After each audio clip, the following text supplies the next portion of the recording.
First of all, we want to start off by giving our praises to Yahweh, by Hashem, Yahweh Shah, by Hashem Rakab Quadash. Also want to give honors and double honors to the apostles and elders of Great Millstone who taught us this word, and the brothers who teach sincerely down. And I also want to give a salutation to the elect scattered across the four corners of the earth. In this one, we're going to be getting into the word ravished, which is mentioned many times in the scriptures. And I want to play this clip that another brother did that motivated me to do this video. So let's play the clip first.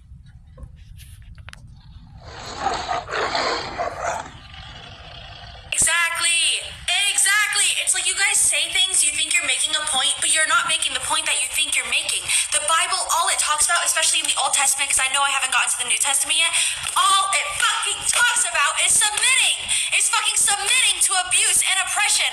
That someone's gonna be like, oh, if you don't worship me, you're gonna go down with the rest of them that don't worship me. That doesn't make sense! All it fucking talks about is submitting. It's fucking submitting to abuse and oppression. That someone's gonna be like, oh, if you don't worship me, you're gonna go down with the rest of them that don't worship me. That doesn't make sense!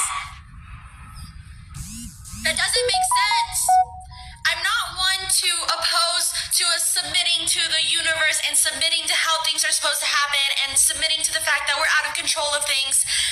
But one thing I'm not going to do is submit to an evil-ass tyrant, a lord that people worshipped thousands of years ago out of fear and encourages people to submit to them out of fear. One thing I'm not going to do is submit to an evil-ass tyrant, a lord that people worshipped thousands of years ago out of fear and encourages people to submit to them out of fear. You're supposed to submit to love. Submit to how things are going to play out in love, not fear. I'm not the one misunderstanding, and I'm not open to hearing and learning. Y'all just won't see outside of the perspective of what you've always been taught, and it's actually crazy. Like, y'all make me go fucking... Alright, in this video...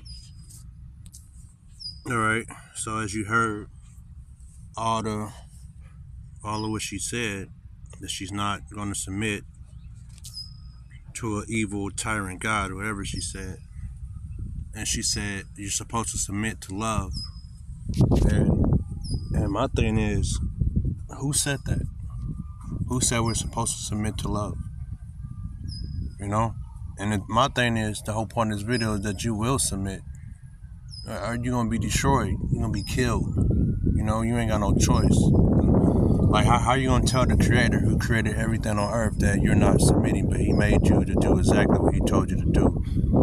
You know, it's like if I sit here and create something and they don't do what I tell them to do, I'm going to destroy it and create something else for the most part. So the Lord is still more merciful than I would be, because he doesn't destroy anything. You know, he destroys the flesh, and the spirit ascends back to the heavens, and he does what he pleases with it. That's just the Lord, Yahweh Hashem, Yahweh Shah. This is what he does. See, like a woman like her, but she could be an Edomite. She kind of look like a Issachar, but yeah, a woman like her won't submit. I'm pretty sure she's probably single. She has no man. And she said you're supposed to submit to love, that's that Christian doctrine. It's like it, which is nonsense. Let's show you that I'm about to show you the love that the Lord's about to come back with. You know. So let's check out the love that the Lord's bringing to this earth. This is Isaiah 13:16. Their children also shall be dashed to pieces before their eyes. Their houses shall be spoiled, and their wives ravished. Now let's go into some words, because Christianity, they'll never go over this scripture, because they believe they teach all is love, all is peace, that Yahweh Hashem, Yahweh Shah is coming to save everybody, but he's not. So to be dead, we know what dash to pieces mean. Let's see. And shall be spoiled. Okay, let's see. To be raffled, to be plundered, be raffled. That's what spoil means. Okay. So the main word I wanted to go into though was ravish. Let's see what the blue letter says. It says to violate, to be ravished. Pretty much is to be raped. You know? And that's what's gonna happen to a lot of you women who won't be what the Lord made you to be. Submissive, keep your mouth shut. That want to be feminist, don't want to do everything on your own, to claim you don't need a man. Let's see if you need a man in the day of the Lord. Because a lot of you women are gonna be ravished, you know.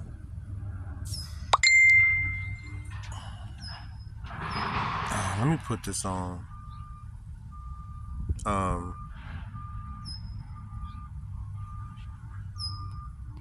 Yeah, a lot of you women are gonna be ravished.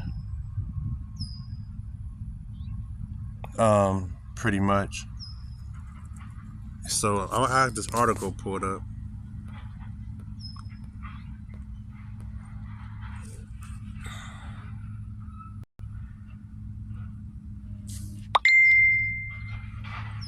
Indian man arrested for raping mother and daughter in their homes. And this is just the start of it. It's already happening. You know? Let's read this article. A man has been arrested for the rape of a mother and her daughter at a home in Indianapolis, which is where I live at. Whatever, I'm not going to say their names. You can read that on your own, but she was 21. So I guess that had to be the daughter. Has been permanently charged. I'm not the best reader, but preliminarily charged with 2 counts of rape. Court documents say that the woman has just gotten home with her daughter when a man in an American flag mask knocked on the door and pointed a gun at the mother. Hey, this sound like that one movie. What's it called? The Purge. Which is The Purge is coming soon to your local America. Holding a gun at her, forcing the mother onto a couch in the home and raped her multiple times. Investigators say he then found the 12-year-old girl in the home and raped her several also. Oh, I didn't know this. This is horrible. Wow. He is said to have recorded the whole thing on his cell phone. I bet that woman, where was the father at? You know, where was her husband at? I bet she wanted a man then. I bet she wasn't screaming out feminism then. I bet she wasn't screaming out equal rights then, because a woman needs a man, and without the man, a woman is useless. You know, she can't defend for herself. She can't fight for herself. When he finally left, she called the cops and told them everything that happened, even describing some of the tattoos the predator had and the type of pickup truck he drove. And a lot of people feel sorry for this, but I don't feel sorry for this, because us men of the Lord know this is judgment sent from the Lord. You know? Because Isaiah 45:7, if I'm not rephrase, it says that I create good and evil, you know? And also the Lord said he creates spirits meant for vengeance. If she was a righteous woman of the elect, this wouldn't have happened to her, because most likely she would have been in line and had her a righteous husband, because the Lord would have protected her. But this was judgment. So her and her 12-year-old daughter got raped, you know, and they're probably forever traumatized, forever. But I'm pretty sure they were wicked. And they say, what about the 12-year-old daughter? How is she wicked? Well, it's such thing called reincarnation. The Lord will get his revenge for something you did in the past life. Detectives were able to find a Ford F-150 pickup truck that matched the description of the one he used to get away. They pulled it over and took Gardner, who was driving it, in for questioning. It was then they were able to match some of the tattoos the woman described. So they found the man. Court documents say Gardner denied having sexual contact with anyone that day, but police had enough evidence to charge Gardner with 2 counts of rape. So as you see, that rape is in the Bible. It's just under a different wording called ravishing.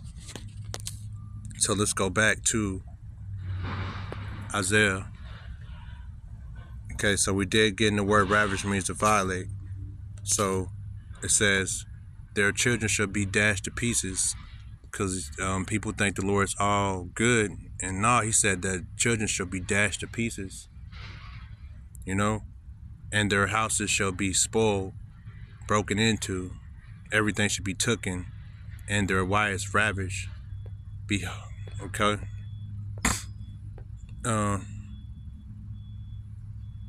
Behold, I will stir up the Medes against them, which shall not regard silver, and as for gold, they shall not delight in it. Their bows also shall dash the young man to pieces. They shall have no pity on the fruit of the womb. Their eyes shall not spare children. And we go into the modern day Medes, it goes into Esau and Edom. And this is talking about the great day of the Lord.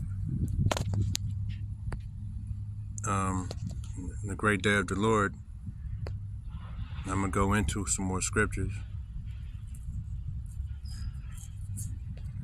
Let's go into some more scriptures of the great day of the Lord. All right, this is Amos 5:18. Woe unto you that desire the day of the Lord. And the Christians desire the day of the Lord, you know, because they think the Lord's going to save everybody. They think they can do all this wickedness and evil, not know no scriptures, just go to church on Sunday and be cool. But no, this walk with the Lord is a hard walk. It's not easy. This is an everyday thing. It says meditate in the scriptures day and night. Woe unto them that desire the day of the Lord. To what end is it for you? The day of the Lord is darkness and not light. You know, it's going to, so when I went into ravishing and we watched and we listened to that article, it's going to be like that happened now, and Jacob's trouble ain't even really started yet. It's brewing up to start pretty soon though, with the rumors, with this war going on.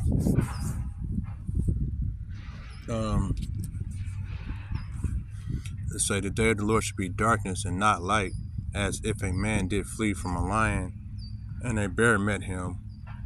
I mean, so he finally got away from the lion. As soon as he got away from the lion, as soon as he looked back up, there's a bear there, and he has to run off again. Okay, and the bear met him. He went into the house and leaned his hand on a wall.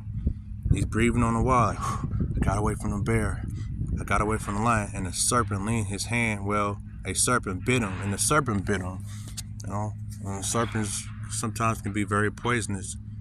And shall not the day of the Lord be darkness and not light, even dark, even very dark, and no brightness in it? He said very dark, no brightness in it. So it's going to be all type of things happening around that time of Jacob trouble hit.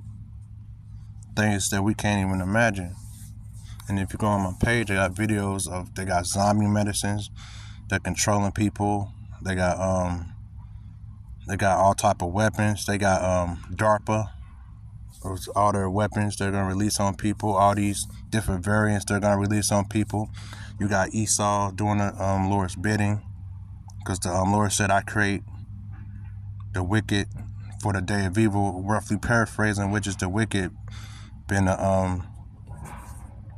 mainly been Esau, Edom, but also the other heathen nations, all going to come down on Israel, because he said my judgment should start at the house of he said my judgment should start at my house. You know, so to that woman, rest in peace, because you went online and blasphemed the Lord and said you will not submit. And she's thinking just like the rest of the world. Esau, Edom won't submit. The other heathen nations won't submit. You got those of Israel that won't submit. And this is what's going to happen to them. The day of the Lord. And then the day of the Lord is coming soon. So I got plenty of precepts. Let me read one more. Then I'm going to bounce out of here. I'm at the work gig, you know. This is Zephaniah 1:14. The great day of the Lord is near.